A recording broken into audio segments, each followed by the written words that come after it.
इस वीडियो के शुरू होने से पहले मैं आपको एक चीज बताना चाहता हूं कि एक हाईली इंपॉर्टेंट वीडियो है। इस वीडियो को सबसे पहले तो आप एंड तक देखिएगा, क्योंकि ना सिर्फ आपको आज ये पता लगने वाला है कि कौन से स्टॉक्स में इन्वेस्ट करना है, ये तो आप जान जाएंगे इस वीडियो के एंड में कि आपको कौन से स्टॉक्स में इन्वेस्ट करना है जिसमें आपका पैसा बढ़ेगा, पर उससे भी इंपॉर्टेंट ये है कि आपको ये जानना है उन स्टॉक्स में इन्वेस्ट कब करना है। टाइमिंग इंपॉर्टेंट होती है। अब ये टाइमिंग ज़्यादातर लोग ऐसे बोलते हैं कि हम टाइम नहीं कर पाते, हमें मार्केट को टाइम नहीं करना चाहिए, हमें स्टॉक्स को टाइम नहीं करना चाहिए, जो स्टॉक अच्छा उसमें इन्वेस्ट करो। बट मैं आपको एक चीज़ बताना चाहूँगा, मान लीजिए आपने किसी अच्छे स्टॉक को पिक भी किया। अब अच्छे स्टॉक की डेफिनेशन क्या है? जो फंडामेंटली अच्छा है, ठीक है। अब वो फंडामेंटली अच्छा स्टॉक भी कैसे पिक करना है ये भी हम बात करेंगे। पर आपने कोई अच्छा स्टॉक गलत वक्त पे पिक किया, मतलब जब उसने गिरना शुरू किया आपने तब पिक किया, तो अच्छे स्टॉक में भी आपको क्या दिखेगा? नेगेटिव रिटर्न्स दिखेंगे। And I do not want कि देखो, लोग एक टर्म को ना बहुत ज्यादा प्रमोट करते हैं। आप स्टॉक मार्केट जब सीखने के लिए जाएंगे, सबसे पहला टर्म आपको सुनने में आएगा वैल्यू इन्वेस्टिंग। ये जो वैल्यू इन्वेस्टिंग है ना, बहुत जरूरी है। बट मैं आपको अपने एक्सपीरियंस से बताऊंगा, as of now value investing long term में इससे बढ़िया कुछ नहीं है, ये मैं भी मानता हूं। बट मैं आपको एक चीज और बताऊंगा, वैल्यू इन्वेस्टिंग में मेरा अपना पर्सनल एक्सपीरियंस है। कुछ स्टॉक्स में बहुत अच्छा पैसा बना और कुछ स्टॉक्स में वैल्यू इन्वेस्टमेंट करने के बावजूद भी मेरे रिटर्न्स नेगेटिव है। मतलब कुछ स्टॉक्स में वैल्यू इन्वेस्टिंग बहुत बढ़िया काम कर गई। अब वैल्यू इन्वेस्टिंग होती क्या है? बड़ी सिंपल सी चीज है, किसी भी स्टॉक को तब खरीदना जब आपको वो स्टॉक उसकी इंट्रिंसिक वैल्यू से कम पर मिल रहा हो। अब जो मैं बातें बोल रहा हूँ, हो सकता है किसी नए आदमी को समझ ना आ रहा हो, बट एक सिंपल सी चीज़ है। आप कोई टी शर्ट खरीदने जाते हैं, आपने उस टी शर्ट को मान लीजिए 500 रुपये पे देखा, एक दिन आपने देखा कि वो 300 रुपये की मिल रही है, आपने जाके सोचा ही नहीं, आपने 300 रुपये की खरीद ली। अगले दिन उस स्टोर वाले ने और डिस्काउंट लगा दिया, उसे 200 रुपये का कर दिया। अब आपको क्या लगेगा? आपको लगेगा यार मैं तो 500 की चीज़ 300 में लाया, बट आप ये नहीं सोचोगे 500 की चीज़ 300 में लाए, आप ये सोचोगे अब वो 200 की मिल रही है। तो आपको वहां पर क्या लगेगा कि यार ये मेरा लॉस हो गया। अल्टीमेटली लॉस हुआ नहीं हुआ ये बड़ा, मतलब हम जो इसके ऊपर काफी टाइम तक डिबेट कर सकते हैं। बट स्टॉक मार्केट में इंपॉर्टेंट क्या है, इसे समझिए। आपका पैसा लिमिटेड है। मैंने कहा इंपॉर्टेंट वीडियो, इसलिए मैं थोड़ा सा टाइम जरूर लूंगा क्योंकि कॉन्सेप्ट क्लियर करना जरूरी है। आपके पास मान लीजिए एक एक्स अमाउंट ऑफ पैसा है, मैं आपको कभी ये नहीं बोलूंगा कि आप सारा का सारा पैसा जाओ स्टॉक्स में लगा दो। क्यों? उसका रीजन है, आप गोल्ड खरीद के लाते हो, गोल्ड का प्राइस आपने जिस भी प्राइस पे खरीद लिया और उसके बाद वो कम भी हो गया, तो आपको एक चीज पता है कि गोल्ड का प्राइस जीरो नहीं होगा। आपने रियल एस्टेट में भी पैसा डाल दिया, आपने लैंड खरीद ली, मैं लैंड को प्रेफर करता हूं, आपने लैंड में पैसे डाल दिए, तो मैं ये नहीं बोलूंगा कि वो पैसा खत्म हो जाएगा। पर स्टॉक्स में सबसे इंपॉर्टेंट क्या है कि स्टॉक का प्राइस जीरो भी हो सकता है। जीरो मतलब ऑलमोस्ट सारा पैसा खत्म हो सकता है आपका। आपने 1000 रुपए का कोई स्टॉक खरीदा, वो 10 रुपए का भी रह सकता है। तो इंपॉर्टेंट क्या है कि यार आपने अगर गिरते हुए स्टॉक में पैसा डाल दिया, आपको लग रहा था वो फंडामेंटली स्ट्रॉन्ग कंपनी है, बट वो 1000 रुपए से गिरकर वो 10 रुपए पर भी आ सकती है, और यहां पर 1000 रुपए से वो 10 रुपए पे आ गई, तो इसका मतलब है सारा ही पैसा खत्म हो गया आपका। तो ये कोई एक एग्जांपल नहीं है, मैं नाम लेने को बड़े सारे स्टॉक्स के नाम ले सकता हूं जो बहुत ज्यादा गिरे हैं। एग्जांपल आपने खुद भी देखा, एग्जांपल हम येस बैंक की बात करते हैं, तो येस बैंक मैं आपको यहां पे चार्ट दिखा के समझाता हूं और फिर मैं आपको कॉन्सेप्ट समझाऊंगा कि आपको स्टॉक्स कौन से खरीदने और कब खरीदने। तो प्लीज थोड़ा मेरे साथ बने रहिएगा, because it is a important video, ठीक है। तो अभी हम एक एग्जांपल लेते हैं। तो हम बात कर रहे हैं यहाँ पे येस बैंक की। मैं यहाँ पे येस बैंक का चार्ट खोल देता हूँ, ठीक है, so that you can see. Okay, so अभी हम येस बैंक की बात करते हैं। अब आपको एक टाइम पर दिखा कि येस बैंक बहुत ऊपर था, बट उसके बाद वो गिरता चला गया, और फिर मैं आपको बताऊंगा अगर इनफैक्ट आप येस बैंक में अभी भी इंटरेस्टेड है तो आपको क्या करना है, ठीक है, मैं आपको बताऊंगा। तो एक टाइम पर जब ये फंडामेंटली भी सबको स्ट्रांग लग रहा था, उसके बावजूद भी लोगों का इसमें नुकसान हुआ, तो will talk about something which is highly highly highly important. Okay, तो आप देखते जा रहे हो, अभी हम 200 रुपए पे आ गए हैं, बट 200 भी काफी नहीं है, बट इसे आप देखिएगा। Okay, just see this is important, तो मैं आपको दिखाता हूं। Okay, look at this. तो हम यहां से बात करते हैं, जब इसका प्राइस ऑलमोस्ट 400 रुपए के आसपास था, तो एक स्टॉक का प्राइस जो 400 रुपए पे था, आज वो 20 रुपए पर है। 400 रुपए की चीज 20 रुपए की हो गई। लोगों ने ये सोचा कि यार ये बढ़िया स्टॉक है, इस पे इन्वेस्ट करते हैं। अच्छा, अब जो वैल्यू इन्वेस्टर होता है ना, उसे क्या चाहिए होता है? उसे ये चाहिए होता है कि भाई ये 400 की चीज़ है, मुझे 300 की मिल जाए, मुझे 250 की मिल जाए। अब आपको कैसे पता लगेगा कि आप कोई स्टॉक उसकी इंट्रिंसिक वैल्यू से कम में खरीद रहे हो, ज़्यादा पे खरीद रहे हो? मैं आपको एग्जांपल देता हूँ। एक फ्री वेबसाइट है जिसे आप यूज़ कर सकते हो, उसका नाम है टिकर टेप। आप यहाँ पर देखिएगा, okay, I will just show this. So example, आप टिकर टेप पर जाते हो और आप यहाँ पर स्टॉक को सर्च भी कर सकते हो, बट स्टॉक स्क्रीनर आपको यहाँ पे मिल भी जाएगा। एग्जाम्पल, हम येस बैंक की बात करते हैं। सो आज की डेट में यहाँ पे पूरा स्कोर कार्ड आ गया, ठीक है। यहाँ पर ये पूरा स्कोर कार्ड आपको शो करते हैं कि आपको स्टॉक में अगर इन्वेस्ट करना है, सो ये पैरामीटर्स हैं, इन्हें आप देख लीजिए, ठीक है। सो यहाँ पर परफॉर्मेंस उसकी कैसी है, यहाँ पर ये आउट ऑफ 10 है, तो वैल्यूएशन अभी भी हाई है। ये इंट्रिंसिक वैल्यू से कम अभी भी नहीं है, 20 रुपए पर भी। तो कोई 400 रुपए पे जब खरीद रहा था तो उस टाइम के पैरामीटर्स के अकॉर्डिंग इसने डेफिनेटली दिया होगा। एग्जांपल, आप कहते हैं मुझे रिलायंस खरीदना है, तो Reliance is a popular stock, तो मैं उसकी बात कर लेता हूं। अगर आप रिलायंस की बात करते हैं तो रिलायंस की वैल्यूएशन अभी ये कह रहा है कि बहुत ज्यादा है। एग्जाम्पल, आप कहते हैं जी मुझे आईटीसी में इन्वेस्ट करना है, सो वैल्यूएशन की जस्ट हम एग्जांपल बात कर रहे हैं, तो वैल्यूएशन में अभी वैल्यूएशन इसकी बहुत हाई है, आउट ऑफ 10 1 स्कोर है। बट एग्जांपल, आप ओएनजीसी की बात करते हैं तो ओएनजीसी की आपको वैल्यूएशन दिखती है 8.6 है। सो 8.6 है, मतलब आपको इंट्रिंसिक वैल्यू से कम में स्टॉक मिल रहा है। अब मैं आपको जो समझाना चाहता हूं हम उस पॉइंट पे आते हैं। तो आप अगर वैल्यू इन्वेस्टर्स की बात करेंगे, मान लीजिए आज मुझे ओएनजीसी दिखता है, एग्जाम्पल है ओएनजीसी का, कि भैया इसकी वैल्यूएशन फेयर मिल रही है, तो क्या मैं इसे खरीद लूं? अब आपको बचना कैसे और कब खरीदना है इसे समझते हैं, और फिर आप कौन कौन से स्टॉक्स में इन्वेस्ट करेंगे इसके ऊपर बात करेंगे। सो एक टाइम पे जब येस बैंक किसी को, एग्जांपल के लिए मान लीजिए आपको अलग अलग वेबसाइट पे आप खुद उसकी पी रेशियो कैलकुलेट करते, बहुत सारे रेशियोज कैलकुलेट करते, और फंडामेंटल एनालिसिस करने के बाद आप इस स्टॉक को 400 की जगह 250 में भी खरीद लेते। मैं आपकी बात मान लेता हूं, आप कहते हैं जी मैं तो इसे यहां पे 250 पे खरीदता, तो मैं आपको समझाना चाहूंगा ये 250 पर भी आपका नुकसान करा सकता था। उसका रीजन क्या है? अब रीजन देखिए, यहां पर ये टिपिकली वो तरीका है जो आज मैं फॉलो करता हूं, तो इसे समझिएगा। यहां पर मेरे सिंपली 2 इंडिकेटर्स यूज्ड हैं जो आपको भी करने चाहिए। एक है यहां पे पिवट पॉइंट्स और दूसरा है सुपर ट्रेंड। तो ये क्या समझाने की मैं कोशिश करता हूं कि आपको किसी भी स्टॉक में हाथ तब तक नहीं डालना जब तक वो अपने अप ट्रेंड में ना हो। नंबर 1, आपको स्टॉक में तब तक हाथ नहीं डालना वो अपने अप ट्रेंड में ना हो। दूसरी चीज, अगर आपको दिख रहा है वो अप ट्रेंड में है, उसके बाद उसने ट्रेंड चेंज किया, तो पिवट पॉइंट इंपॉर्टेंट क्या है? आपको सपोर्ट रेजिस्टेंस दिखाता है। अब यहां पर इसे हम समझेंगे, ठीक है, यहां पे हम देखते हैं। So we will just understand this, क्योंकि ये इंपॉर्टेंट है। सपोर्ट रेजिस्टेंस टेक्निकल एनालिसिस का सबसे बेस है, मतलब अगर ये नहीं आता तो आपको टेक्निकल्स नहीं आते। अब होता क्या है, जो इन्वेस्टर्स है ना, वो कहते हैं हमें टेक्निकल एनालिसिस करने की क्या जरूरत है, हम तो इन्वेस्टर हैं, हम तो लेकर बस भूल जाएंगे। देखो, अगर आप एक इन्वेस्टर भी हो, मैं आपको बोलता हूं, अगर आप एक इन्वेस्टर भी हो ना, तो इन्वेस्टमेंट का मतलब क्या है कि आप लॉन्ग टर्म के लिए ट्रेड कर रहे हो। कभी तो बेचोगे ना, बट आप सोचते नहीं मैं तो इसे लेके अपने बच्चों को दे दूंगा। तो आप 400 की चीज को आज 20 रुपए पे देख रहे हो, तो ऐसा नहीं हो सकता कि आप, अगर आप स्टॉक्स को पिक कर रहे हो ना, तो आपको वहां पर टेक्निकल्स देखने पड़ेंगे। मैं आपको रिपीट कर रहा हूं ये बात। बहुत सारे लोग कहेंगे सिर्फ इन्वेस्टमेंट करो, देखो मत, तो फिर आप म्यूचुअल फंड्स में इन्वेस्ट करो, क्योंकि फिर आपको सच में देखने की जरूरत नहीं है। अगर आप म्यूचुअल फंड्स में इन्वेस्ट करते हो तो आपको अपना पोर्टफोलियो देखने की भी जरूरत नहीं है, क्योंकि यहां पर फंड मैनेजर है, वो मैनेज कर रहा है, वो मल्टीपल स्टॉक्स में पैसा लगा रहा है। सो आपसे अच्छी एनालिसिस करेगा वो। पर आप कोई खुद जाके स्टॉक में इन्वेस्टमेंट क्यों करते हो? क्योंकि भैया आप कहते हो जी मुझे म्यूचुअल फंड से बेटर रिटर्न लेकर आनी है, मुझे इंडेक्स से, बेंचमार्क से बेटर रिटर्न लेकर आनी है। इंडेक्स मतलब एग्जांपल निफ्टी 50 से बेटर रिटर्न्स लेकर आनी है। अगर आपको ज्यादा दिमाग नहीं लगाना, आप म्यूचुअल फंड्स में इन्वेस्ट करो, इनफैक्ट आप इंडेक्स फंड्स में इन्वेस्ट कर सकते हो। तो ये तो चॉइस हो गई आपकी, ये इंडिविजुअल चॉइस है। पर अगर आप कहते हो जी मुझे स्टॉक में पैसा लगाना है, तो इसका रीजन क्या होता है? समझो मेरी बात को। अब स्टॉक वॉलेटाइल ज्यादा होते हैं। अगर आप इंडेक्स को देखोगे तो इंडेक्स दिन आपको एक दिन में दिखेगा 0.5% बढ़ गया, 1% बढ़ गया, 1.5% बढ़ गया। बट कोई स्टॉक एक दिन में 5% का 10% भी बढ़ सकता है, और इनफैक्ट वो एक दिन में 10% भी टूट सकता है।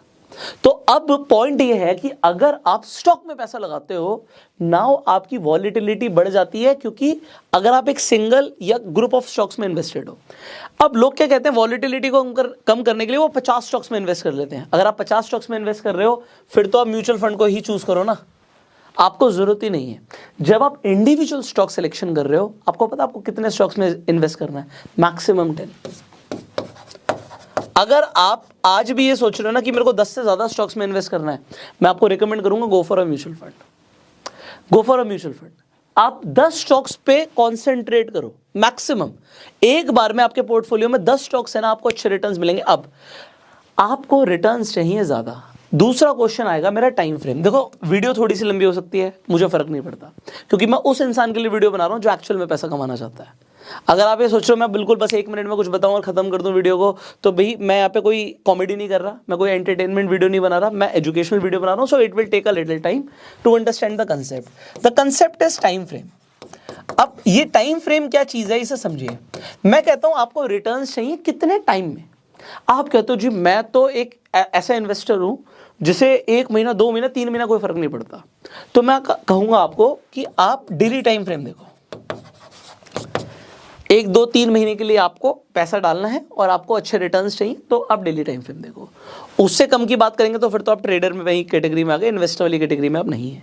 अगर आप कहते हैं जी मैं कुछ महीनों से लेकर कुछ साल तक सोच सकता हूं, तो आप फिर वीकली चार्ट देखो। और आप कहते हो जी मैं सालों के लिए सोच सकता हूं, तो आप एक्चुअल में एक बड़े वाले इन्वेस्टर हो, जो आप सोच रहे हो कि मैं अपनी जनरेशंस को पास ऑन करूंगा, तो आप वहां पे मंथली चार्ट्स देखो। अब मैंने ये क्यों बोला, इसे मैं आपको समझाता हूं। देखिए, अगर आप टाइम फ्रेम देखेंगे तो टाइम फ्रेम पर मुझे देखना क्या है, मुझे 2 इंपॉर्टेंट चीजें देखनी है। इस टाइम फ्रेम पर नंबर 1 में लिख रहा हूं आपके लिए कि ट्रेंड कौन सा चल रहा है। देखो, अगर if you will follow the trend ना, यू विल मेक मनी। पैसा ट्रेंड के साथ ही बनता है। और अगर आप ट्रेंड के अगेंस्ट में हो ना, तो आप ट्रेंड के अगेंस्ट में वैल्यू इन्वेस्टमेंट जरूर कर सकते हो, क्योंकि कभी ना कभी ट्रेंड चेंज होगा अच्छी कंपनी, इसके लिए मैं मान रहा हूं। बट मैं आपको बताना चाहूंगा, वैल्यू इन्वेस्टर ये सोचता है कि चीज सस्ते में मिल जाए। Example, being a value investor, मेरा माइंडसेट था कि भाई मैं चीजों को सस्ते में खरीदूंगा। तो मैंने आईटीसी को उस टाइम पे खरीदा जब मीम बनते थे कि 200 के ऊपर जाएगा नहीं। तो मैंने आईटीसी को खरीदा एज अ वैल्यू इन्वेस्टर जब उसके अंदर कुछ भी पोटेंशियल मूवमेंट नहीं दिख रहा था, तो 200 से कम के प्राइस में खरीदा। और फायदा क्या हुआ, जब वो 200 से ऊपर गया तो मुझे अच्छा पैसा बना। बट इसी तरीके से कुछ कंपनीज ऐसी हैं जहां पे मैंने एज अ वैल्यू इन्वेस्टर जब प्राइस गिरा तो पैसा डाला, बट वो और गिर गया।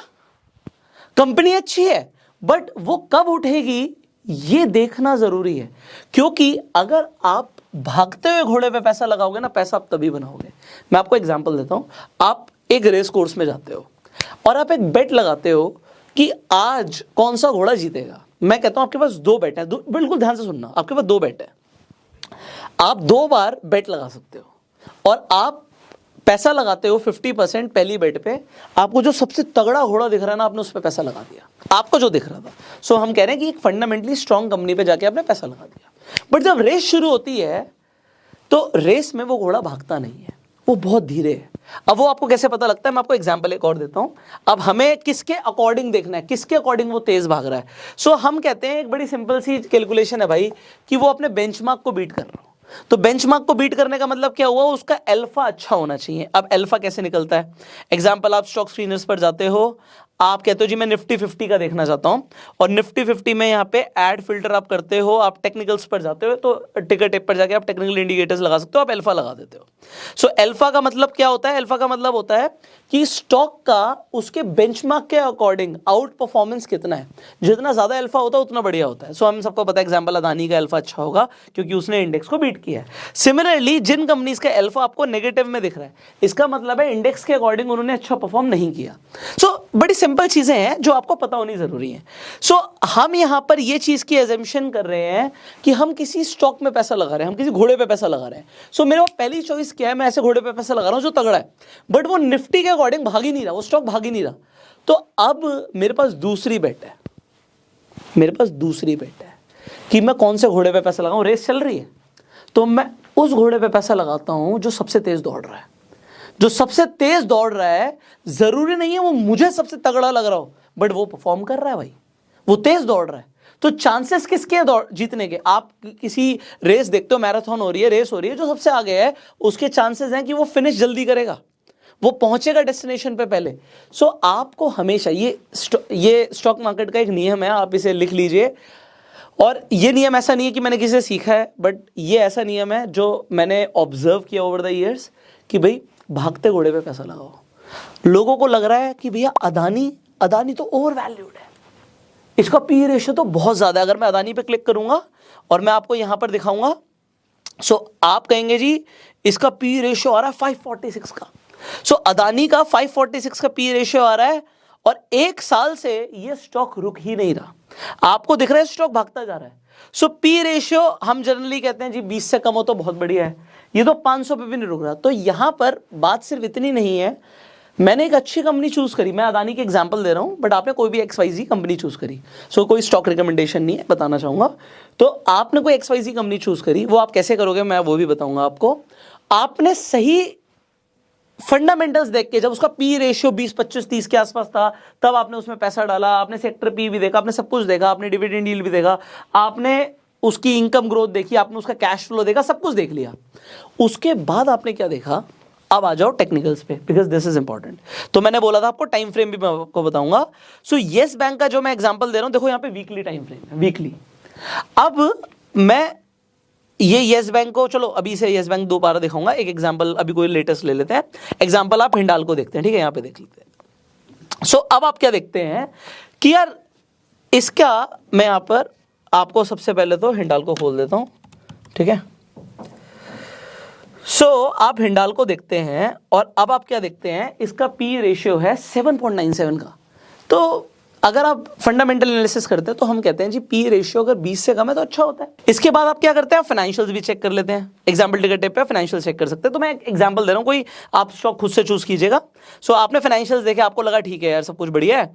अब आप क्या करते हो, आपको ये कंपनी में इंटरेस्ट आता है। अब मैं जैसे मैं आपको बताना चाह रहा हूं, आप यहां पर 2 चीज देखते हो। आपने फंडामेंटल एनालिसिस करी, आपको अच्छी लगी कंपनी, मैं कहता हूं उसके बाद टेक्निकल्स में 2 चीजें देखो, वो स्टॉक भाग रहा है नहीं भाग रहा। अब आप क्या देखते हो, यार इसने ना अप ट्रेंड बनाया है वीकली चार्ट पे। इसने अप ट्रेंड जब बनाया तो इसने अपने पिवट को ब्रेक किया, ठीक है, इसने अप ट्रेंड बनाया, अभी स्टॉक अप ट्रेंड में ही है। अभी भी अगर आप देखते हो इसने अपने पिवट को ब्रेक किया।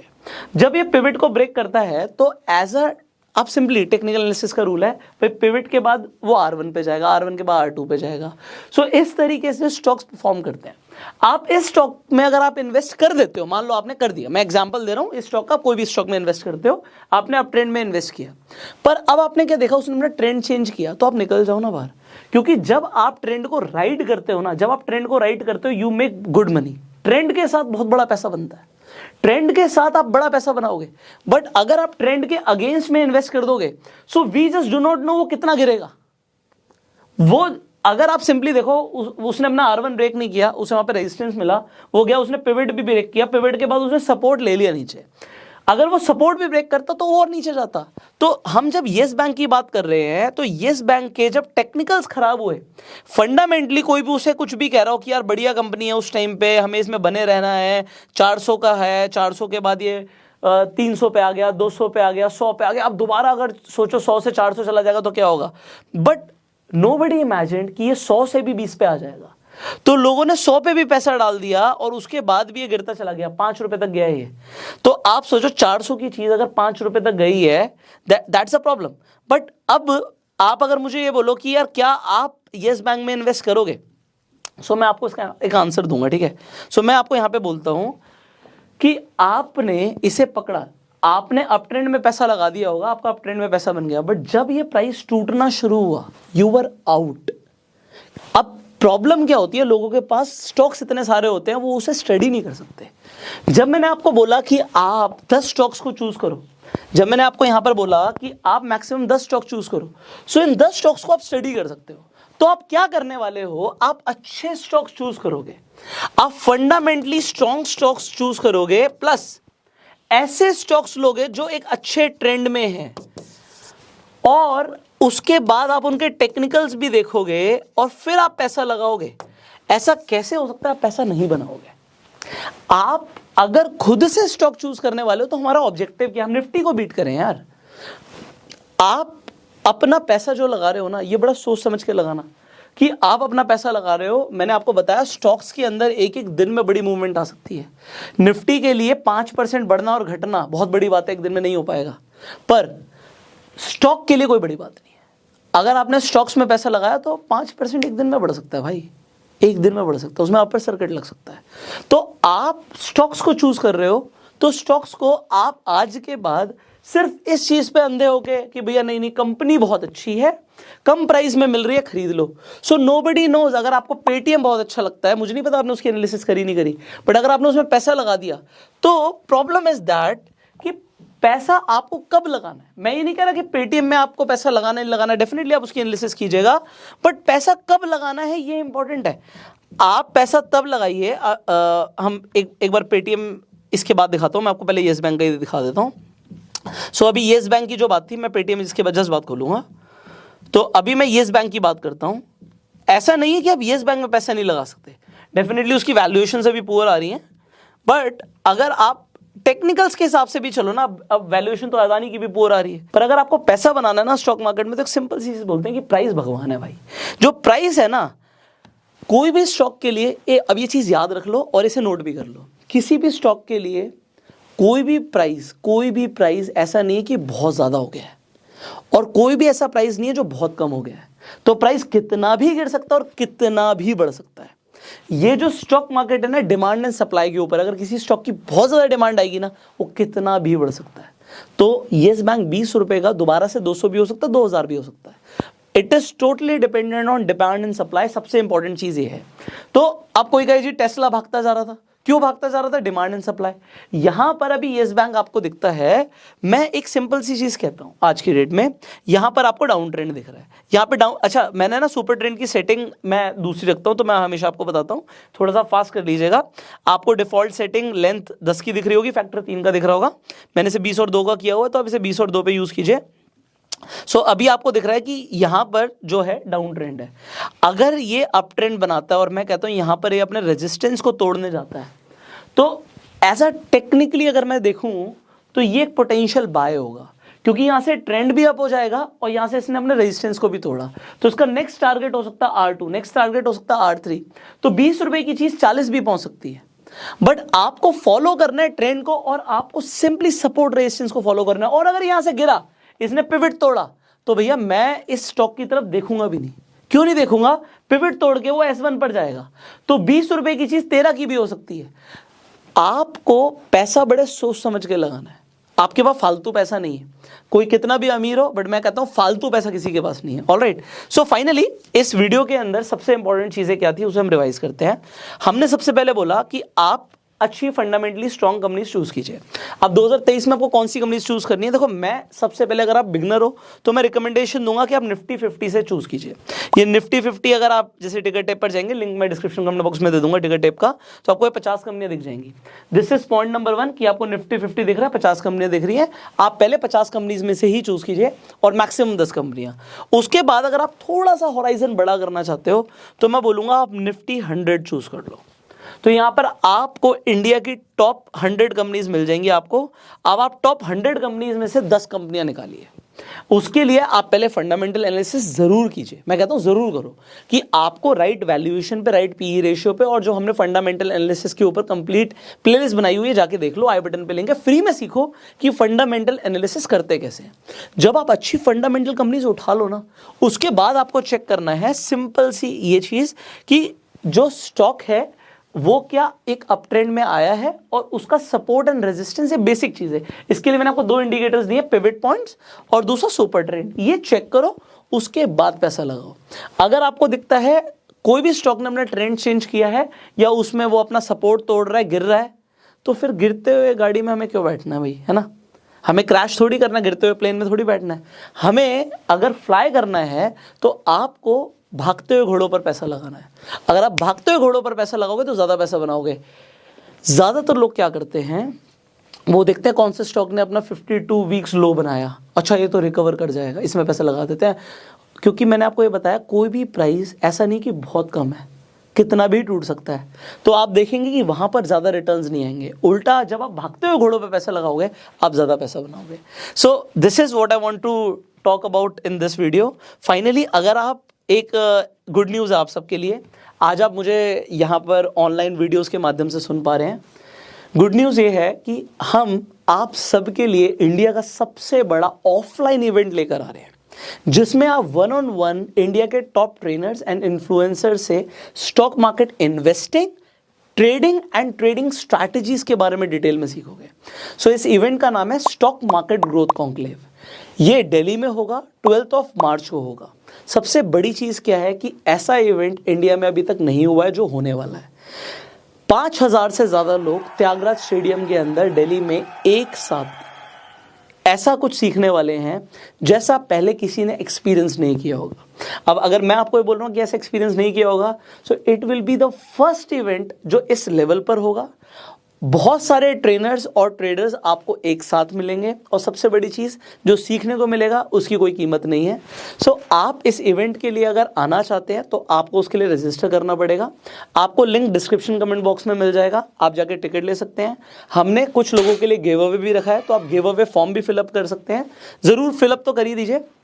उससे होगा क्या कि अगर आपका गिव अवे में नाम आ जाता है तो आपको फ्री टिकट मिल जाएगी। और अगर आपको टिकट डायरेक्टली बुक करनी है तो अभी आप अर्ली बर्ड प्राइस पे टिकट बुक कर सकते हैं। लिंक डिस्क्रिप्शन कमेंट बॉक्स में, बहुत ही कम प्राइस है टिकट का। सो जाके टिकट अपनी बुक कर लीजिए और इस इवेंट को आप मिस मत कीजिएगा, बिकॉज ऐसा इवेंट अभी तक तो हुआ नहीं और मुझे नहीं पता दोबारा कब होगा। सो 12 मार्च डेट सेव कर लीजिए, संडे का दिन है। आप लोग डेफिनेटली दिल्ली के अंदर त्यागराज स्टेडियम में जो सीखने वाले हैं, it is going to be remarkable.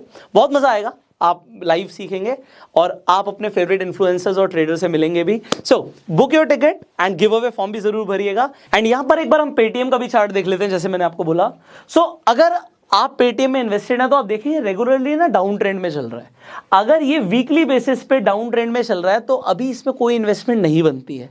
आप इन्वेस्टमेंट कब कर सकते हैं? देखिए, पहली बात तो आपको फंडामेंटल्स देखने ही है, बट फिर भी मैं एक एग्जांपल पेटीएम का ले रहा हूं क्योंकि बहुत सारे लोग इन्वेस्टेड है इसमें। इसमें इन्वेस्टमेंट सिर्फ तभी बनती है टेक्निकल पॉइंट ऑफ व्यू से, जब ये एक तो अपना ट्रेंड चेंज करे और यहां से पिवट को तोड़े अच्छे मोमेंटम के साथ, अच्छे वॉल्यूम के साथ। देखो, अभी मैंने आपको सिंपली दो चीजें बताई हैं, अब वॉल्यूम एक नई चीज आ गई। आप सीखना चाहेंगे तो सीखने के लिए एंडलेस यूनिवर्स है, पर बेसिकली जो चीजें पता होनी चाहिए कम से कम वो तो मैं आपको बता दूं। तो ये अपने पिवट को तोड़ता है और नया ट्रेंड बनाता है, अप ट्रेंड बनाता है। तो कोई अगर चीज अपने अप ट्रेंड में फिर उसने भागना शुरू किया, so again there is no limit कि वो कितना ऊपर जाएगा, पर वो कब जाएगा इसे कैच करना है। तो कौन से स्टॉक में पैसा लगाना है इससे भी इंपॉर्टेंट क्या है, उसमें कब लगाना है। कब लगाना है? जब वो भागना शुरू करता है, जब वो भाग रहा है तब आप उसमें पैसा लगाइए। इस वीडियो को शेयर जरूर करना, क्योंकि जो आज इस वीडियो में आपको सीखने को मिला है ना, ज्यादातर लोगों को सालों लगा के नहीं मिलता। सो फ्री में आप ऑनलाइन डेफिनेटली सीख रहे हैं और ऑफलाइन इवेंट के लिए मैंने आपको बता दिया। अब इस वीडियो को आप शेयर कीजिए, टिकट टेप का भी लिंक डिस्क्रिप्शन कमेंट बॉक्स में अपनी स्टॉक एनालिसिस करने के लिए। And do subscribe this channel, notification bell पर क्लिक कर दीजिए जिससे आने वाली वीडियोस मिस ना करें। And go self made and जय हिंद।